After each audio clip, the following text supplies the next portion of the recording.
ফরাসি বিপ্লবের অন্যতম নেতা সম্রাট নেপোলিয়ন ও জোসেফাইনের প্রেমের গল্প ইতিহাসে বিখ্যাত হয়ে আছে। সাল 1800। ফ্রান্সের চারপাশ তোলপাড় করে জেগে উঠল নতুন এক ভালোবাসার গল্প।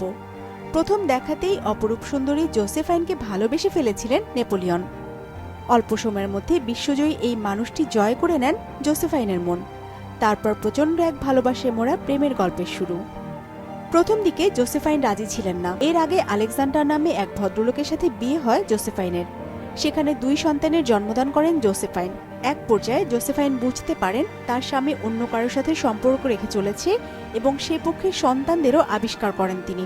জোসেফাইন থমকে গেলেন এবং খুব দ্রুত আলেকজান্ডারের সাথে বিচ্ছেদ ঘটান।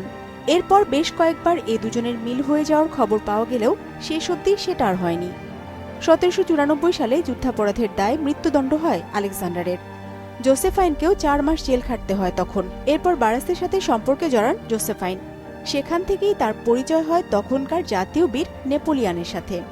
প্রথম দেখাতেই জোসেফাইনের ভালোবাসায় পাগল হয়ে পড়েন নেপোলিয়ন। জেলে বন্দি থাকবার সময়ও বেশ কিছু চিঠি পাওয়া যায় তাদের ভালোবাসার নিদর্শন হিসেবে। 1795 সালেই নিজেকে পুরোপুরিভাবে জোসেফাইনের কাছে মেলে ধরেন নেপোলিয়ন। তবে নেপোলিয়নের সমস্ত চিঠির ভেতর একটি কথাই বেশি স্পষ্ট, আর সেটি হচ্ছে অভিমান, অবহেলার অভিমান।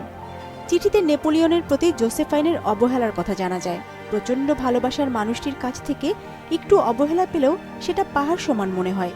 সেক্ষেত্রে জোসেফাইনের ব্যবহার অনেকটাই তার উপরে ওঠার সিঁড়ি হিসেবেই মনে করা হয়। জোসেফাইন ছিলেন নেপোলিয়নের চাইতে 6 বছরের বড়। এছাড়াও তার 2 সন্তান ছিল, তবে সেসবকে পরোয়া করেননি নেপোলিয়ন। আর তাই নিজের উত্তরাধিকারীর জন্ম দিতে অন্য নারী আসে নেপোলিয়নের জীবনে। বলা হয় জোসেফাইন এ ব্যাপারটায় প্রচণ্ড কষ্ট পেয়েছিলেন, তার হৃদয় ভেঙে গিয়েছিল। আর নেপোলিয়নও অসম্ভব রকম কষ্টে ছিলেন পরবর্তী জীবনে। জীবনের পরের দিনগুলোতে জোসেফাইনের স্মৃতিকে আগলে রেখেছিলেন তিনি সবসময়।